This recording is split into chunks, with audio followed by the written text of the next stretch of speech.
I've been thinking a lot about the painter Gillian Peterson Cragg, who was a person I made a film about, and her two questions that a painter has to ask themselves. The first is, what will I paint? And the second, that's subject matter, what will I paint? And the second question is, how will I paint it? And those can be very simple to answer, or they can be extremely complex, especially since for me, what I paint is important. I mean, I'm drawn to portraits, but I am equally drawn to landscapes, not so much still life. And I think I arranged them in that order because I can find emotion or feeling in portraits. I find it harder to create or evoke that in landscapes, and least of all in still lifes. And so I'm trying to paint representationally, but from an interior place, not from just what I'm looking at and declare it and state the facts, as Gillian would say. I'm trying to go a little further than that. And I get frustrated with, I keep thinking I can hit upon a way to do this in a way that works well for me too. I think the part, aside from the questions, what can I paint and how shall I paint it? There's also like, how can you not, how can you paint it? Not just, with what colors and what brushes and so forth, and, whether you're going to paint abstract or representationally, but also how do you create a way of making a painting that is good for you, nurturing for you to a degree. Nurturing may not be the right word. That is fulfilling, or that is energizing. And I have problems with that because I'm soon to be going through a phase right now where I want to be able to paint without brushes. I want to be able to paint with the least separation between me and what it is I'm trying to see or evoke. And so I've tried different things. I've been trying using a palette knife more, stay away from brushes. Brushes I find to be a distraction, or it's just hard for me. I've seen people with a handful of brushes and they're pulling them out and they're keeping track of them, and there's a group of lighter ones for lighter mixtures and a group for darker mixtures, and somehow they keep it all straight. I find that as very distracting for me. I'm trying to just concentrate on the painting, and here I am, and I don't know anyone else I don't know anyone personally who has had this experience. I mentioned it the other day to some friends over at an art class, not really a class, but a get-together where people paint together. And no one really had anything to say about it. I was kind of embarrassed that I even brought it up. It's like I'm saying, like, I don't like brushes. I don't even like mixing colors that much. I mean, I'm not painting. Some people are painting for color to capture the light, and that's more of a means than an end for me. I'm not looking for that as an end in my painting. I'm looking for something that evokes something in me while I'm painting, and that I can focus on and stay with, and find solutions to when I'm feeling blocked, or when I'm feeling like I don't want to, I want to be able to put something down here, but I don't necessarily want to have to, for instance, drapery. I don't want to have to do drapery in an overly representational way. I think I've just been very unfocused, and I'm looking for quick fixes. But I'm also looking for something more direct for me, something that I can, again, just kind of get behind and stay behind. And so I don't know, I've found in the past, I've almost quit. I've given up painting a number of times. I've certainly given up painting, many times during my working period of my life and during my younger days. But I'd always come back to it, and I'd nudge it forward a little bit, or for a while. And then I'd hit a wall, and, I just would try, and I I got to a point where I just couldn't stand in front of the easel. I just did not, I felt like I did not know what I was doing. What am I doing here? And, you know, and every time I've said that, and every time I've put away my brushes and paints, but never gotten rid of them, didn't actually throw them out or give them to someone else or sell them or anything, I've always in time come back, and things have always been different when I come back. Like something, and I don't know, I mean, I can't prove it, but it seems like some kind of processing's been going, you know, went on in the interim between stopping and starting again. So, you know, the problem is, I have to, because I'm 67 years old, I don't want these stops and starts to last a long time.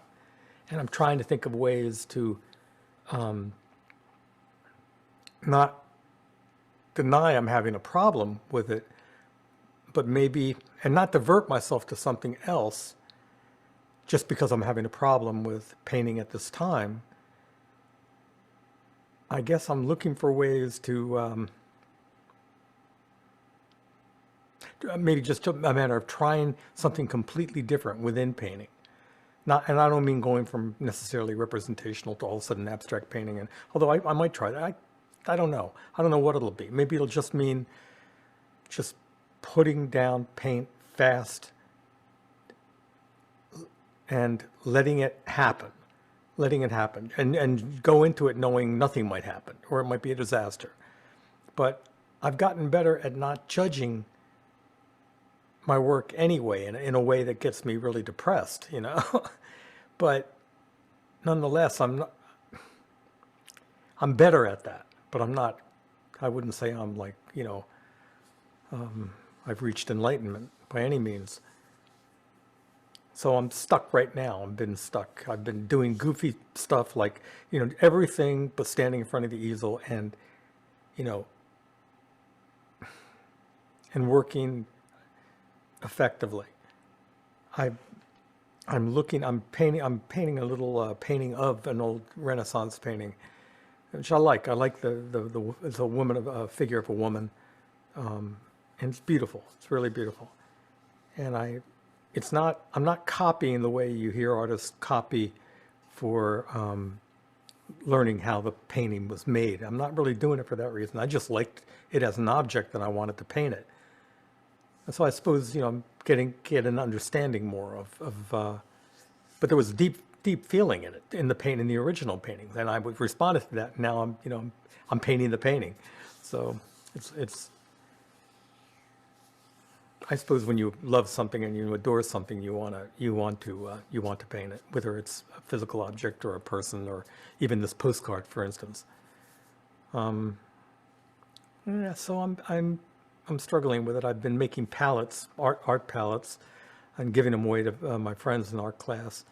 And I've been trying to perfect the perfect handheld palette with a thumb hole where you slip your hand in and everything and make it really kind of nice. And I tried a few things. I put leather around the hole so it would look nice and maybe cushion the V of your finger joint between the thumb and the forefinger. But that's kind of, you know, miscellaneous. And also it's more than that, because I have this, I keep wanting to give things. I want to give things away. I want to give my time. I want to, and I'm not, I mean, it sounds like it's like a failing. It's not, I know it's not a failing, but it can be a distraction.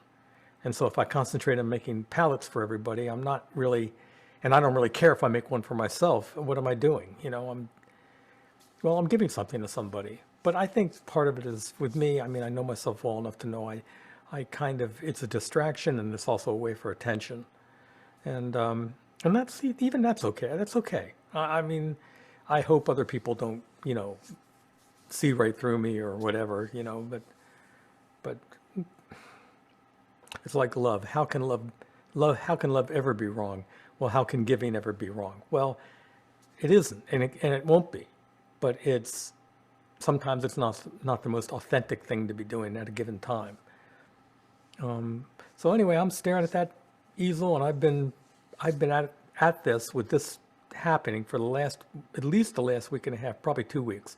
Come down, paint some, just, I don't like it. I don't I can't break through. I'm not breaking through. It's like trying to like jump, try and go to the next plateau, or to find even a better way to go about creating. And the only solution I have right now is I cannot keep beating my head against the wall. I think what I need to do is, I do some writing, and I do some filmmaking. I'm making these, so this is my filmmaking right now during COVID, in particular. But that painting, that blank canvas, I mean, it's just, it has its infinite possibilities, and it's so much freedom. I think it's really a metaphor for, in my own life, for life. Like I don't have a deep belief system in God or religion or any of that. Although I'm very interested in the teachings of Christ, and I think they're beautiful, and I think I want to try to embody them myself, take them onto myself, and I think I am. But I'm thinking about them a lot, and especially given the light of in light of the evangelical church, and how they've kind of lost. I mean, I think they've lost their way.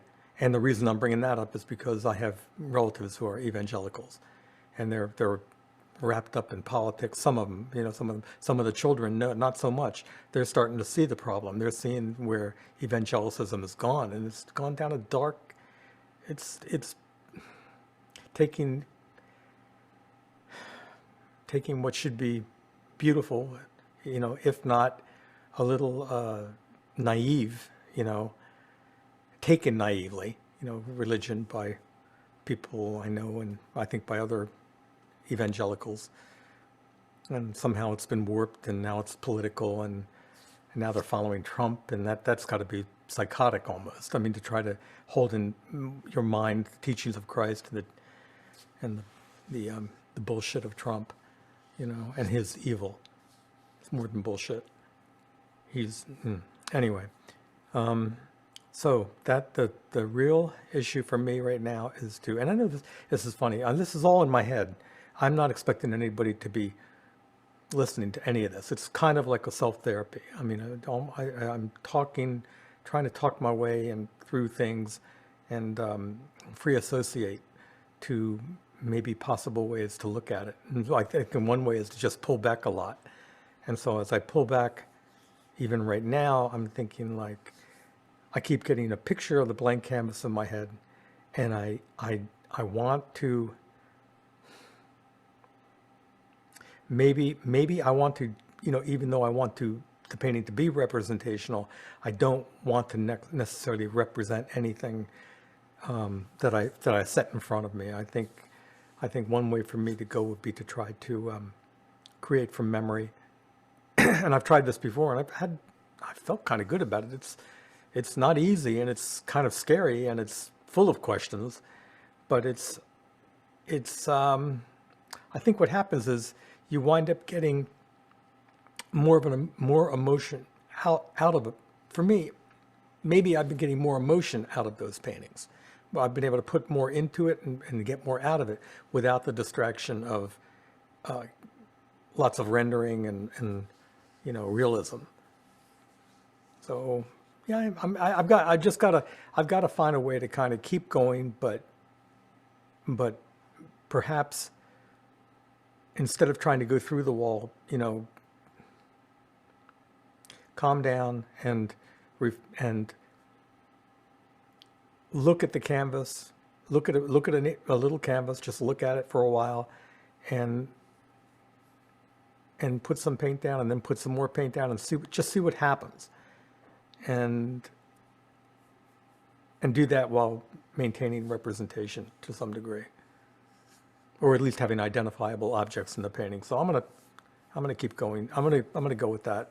I've got to find some way of being able to stand in front of the painting for a while, because I haven't been able to do that in the last couple of weeks, and that makes you nervous and anxious, and puts more. You feel like now you got to bear down even harder. But the harder you bear down, that's That's not a solution, not for me anyway, because that always ends in failure. It's like dieting. You know, the harder you try to diet, starve yourself, the less chance there is of it actually being a long-term solution. You have to figure out why you need to diet in the first place, which is why you're overeating. Anyway, that's enough for today. I'm going to keep thinking about this. Maybe I'll have an evening tonight where I get down here and do a little more work. And if I do, I'll perhaps follow this up shortly and just kind of see if I reflect on where I'm at after tonight's work.